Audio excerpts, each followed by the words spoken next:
Imagine yourself a dreamer, a low-born boy gazing at castles in the clouds, yearning for a kingdom of your own. You assembled a motley crew, a band of misfits and outcasts, bound together not by birth or privilege, but by your shared purpose and the strength of your resolve. But alas, the cruel wheel of fate spares none. A single misstep, one moment of weakness, and your world came crashing down. All were swept away in a brutal tide of regret and despair, desolation, isolation, a living nightmare from which you could not awake. Hope had abandoned you, and you are left with nothing, or so you thought. A choice is offered, a Faustian bargain whispered from the shadows, a chance to regain all that was lost, to see your dream come to fruition. Would you do it? I would, and so I, Griffith, the once proud leader of the band of the Falcon, was reborn. From the ashes of my former life, I arose, not as the hero of my story, but as its villain. I became Femto, a demon lord of the God Hand, a creature born of darkness and despair. This is my tale, a saga of dreams and despair, of ambition and betrayal, of love and loss. It is a tale of how far one might fall in pursuit of a dream, and the monstrous transformation that might await at the journey's end. Let's walk together down the blood-stained path that led me to become Femto. Birth of a dream. As Griffith, I remember well those humble beginnings. Born a commoner, I was often deprived of life's simplest pleasures. Even a meager slice of bread was a luxury. Amidst the cobblestone labyrinth of our alleyways, the other children and I found small victories in the junk trinks we scavenged. But as the sun set behind the towering brothels and pubs, I found myself drawn to the golden glow of the distant castle, a symbol of a destiny that stirred within me. I recall the day that old gypsy fortune-teller placed the crimson Beherit into my hands, her cryptic words promising world conquest echoing in my ears. It was then I knew I was meant for more than these cobbled streets had to offer. In the years that followed, I forged the band of the Falcon from the raw talent of a miner named Pippin, an ex-bandit Corcus, and the nimble Judo. It was during these early days that I crossed paths with a young girl named Casca. The sight of her helpless struggle against a lustful nobleman stirred something within me. With a swift move, I sliced off the man's ear, my distaste for his pompous nobility evident. I handed Casca my sword, reminding her of the power she held within. When she claimed her freedom that day, she chose to join our ranks, adding her strength to ours. Then came our big break. The wealthy, lascivious Tudor lord, Genin. He was a means to an end, a way to fund the survival of my band. It was a high price selling myself to him, but for the lives of my comrades, I was willing to pay it. The fortune he provided was a stepping stone towards the destiny I had always envisioned. Rising Phoenix. I still remember the days when we were defending a military garrison, a mercenary onslaught testing our mettle for 3 grueling months. But everything changed with the appearance of a young mercenary named Guts. His victory over Bazuso sent shockwaves through the garrison's morale, leading to their surrender and abandonment of the fort. The next day, we spotted Guts near our encampment. The sight of him stirred something akin to fascination, and a few of my men, seeing a chance for his bounty, chased after him. But one by one, they fell before his might. Even Casca, my closest ally, found herself at his mercy. It was then I had to step in. He was an intriguing character, full of raw power and stubborn resolve. I saw potential in him, one I wanted for my band of the Falcon.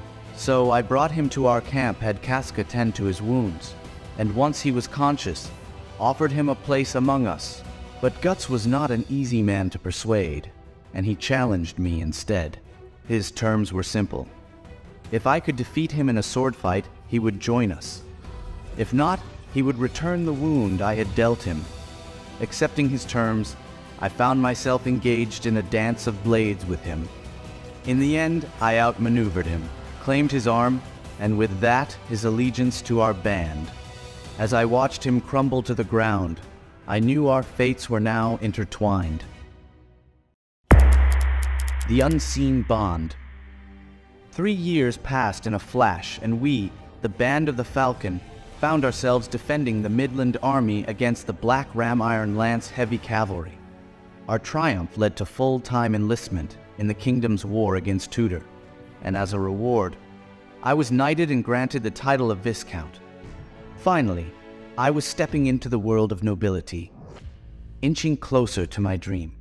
While seizing a Tudor stronghold, news reached me of a formidable enemy leader hindering our final assault. Upon inspection, I found Guts tangled in the deadly grasp of the Apostle Zod. I ordered a retreat, but not before securing Guts from the bloodbath. But as we tried to escape, Zod blocked our path. Together, Guts and I managed to sever the beast's arm, but not without cost. The enraged demon retaliated, knocking me unconscious. Zod was ready to deliver the final blow, but upon spotting my Beherit, the egg of the king, he stayed his hand, leaving us with a cryptic prophecy of doom tied to the collapse of my dream. After recovering from my injuries, I found Guts training on a castle terrace. We mused over our encounter with Zod, pondering over things beyond human understanding. Guts questioned my reasons for risking my life for him. It amused me, and I retorted, "Do I need a reason every time I put my life on the line for you?" Soon after, we were joined by the King of Midland and his brother, Julius. I was introduced to the timid Princess Charlotte, who I saved from a fall, earning a slap from Julius for my troubles. During the autumn hunt, while acting as the king's guard, I discussed the human condition with Charlotte and taught her to make a leaf reed. The peaceful moment was interrupted by a wild boar, causing Charlotte's horse to panic. In the chaos that ensued, I was shot with a crossbow, the arrow deflected by my Beherit. Recognizing the expensive poison on the arrow, I deduced it was Julius's work. After verifying my suspicion, I tasked Guts with eliminating Julius discreetly while I attended Charlotte's dinner party. In a quiet moment, we discussed my ideals and the nature of friendship. Our conversation was cut short by news of Julius's death, a relief in disguise. Minister Foss attempted to gauge my knowledge, hinting at a plot to kill me. His efforts were in vain, and I saw through his ruse. Before heading into battle, Charlotte gifted me a mail lodestone, hoping it would guide me safely back to her. As I left for battle, I was at peace, ready for whatever lay ahead. The Crimson Beherit. We, the band of the Falcon, found ourselves squaring off against the Blue Whale Knights of Tudor. In the heat of battle, I was informed of Guts and Casca's fall from a cliff edge. Despite noblemen advising against it, I sent a search party. Guts and Casca weren't just any mercenaries. They were irreplaceable parts of my team. In a war council meeting that followed our victory, we strategized on reclaiming the stronghold of Doldrey, currently under Jennan's control. Amid the barrage of discarded ideas, when asked, I confidently asserted that I would reclaim the stronghold if ordered by the king. The king seemed taken aback, reminding me that even the strongest force, the White Tiger Knights, couldn't achieve such a task. With absolute certainty, I reassured him that I only needed the band of the Falcon. Impressed by my confidence, he gave us the order to recapture Doldrey. We assembled in the dust field of Doldrey, splitting our forces into 2 groups. One led by Guts and I, luring the Purple Rhino Knights and various Tudor armies towards the river, the other led by Casca, tasked with retaking Doldrey. As the battle raged, my eyes were drawn to Guts' duel with Boscan. I could see Guts losing his edge, and my heart filled with apprehension. But then, a replacement sword landed before him. I urged him to take it up, and watched as he beheaded Bosgon. Not long after, the Purple Rhino Knights turned to find Doldrey recaptured, now under our control. As the battle ended, I found Governor Jenin trampled underfoot. He begged for another night with me, but I coldly informed him that he was nothing more than a stepping stone. To prevent the spread of petty rumors, I ended his life, piercing his skull. This was war, and I was one step closer to my dream. Tombstone of Flames. Upon our triumphant return, we, the band of the Falcon, were met with praise from every corner of Midland. A victory ball was thrown in our honor. And before attending, I saw an opportunity. I hatched a plan to rid myself of political enemies. I abducted Foss's daughter to gain his cooperation, and directed him to gather all court members who bore me ill will in one place. Aware of the Queen of Midland's plot to poison me, I had my drink laced with a drug to mimic death, giving my enemies a sense of false victory. At the ball, the king announced the end of the 100-year war, elevating us to the status of White Phoenix Knights, and me to White Phoenix General. As the toast began, I sipped from my poisoned goblet and collapsed to the floor. Once the drug wore off, I locked my political enemies in the tower they had gathered in to celebrate my demise and set it ablaze. The Queen, upon seeing the flames, looked out the window to find me standing before the burning tower. I reminded them that we were still at war, and there were no spectator seats on the battlefield. I then left to meet Foss. He asked why he had been chosen to assist in my plan, to which I reminded him of our first meeting. His fear-stricken eyes had given away his malicious intent. With the matter settled, I returned his daughter and expressed hope for a friendlier relationship. I then had Guts tie up any remaining loose ends by eliminating the kidnappers. Alone, I began to question my own cruelty. But Guts reminded me that such schemes were simply part of achieving my dream, and I couldn't agree more. Demise of a Dream. A month later, I was informed about Guts' decision to leave the band. Unwilling to let him go, I challenged him to a duel, as we had done 3 years prior. I was visibly shaken as we prepared for battle, deciding that if I couldn't have Guts, no one else would. However, my attack was easily deflected and my sword shattered. I was left to mourn my loss as Guts decisively left the band of the Falcon. Feeling defeated and upset, I sought out Charlotte on the night of Guts' departure. I seduced and spent the night with her, leaving in the morning. However, as I left the palace, I was arrested by the Midland Guards for treason. I was taken to a torture chamber within the Tower of Rebirth, where the king lashed me repeatedly, berating me for betraying his trust and desecrating the royal house. I made matters worse by revealing the king's lust for his own daughter and stating that his reign had been nothing more than a miserable stagnation. Enraged, the king ordered me to be tortured for a year, specifically demanding that I, the White Falcon, suffer for a long time. Fallen Falcon. During my year-long imprisonment, I was subjected to severe torture. In the brief moments of respite between these torture sessions, I laid in darkness, my thoughts of my dream and Guts keeping me alive.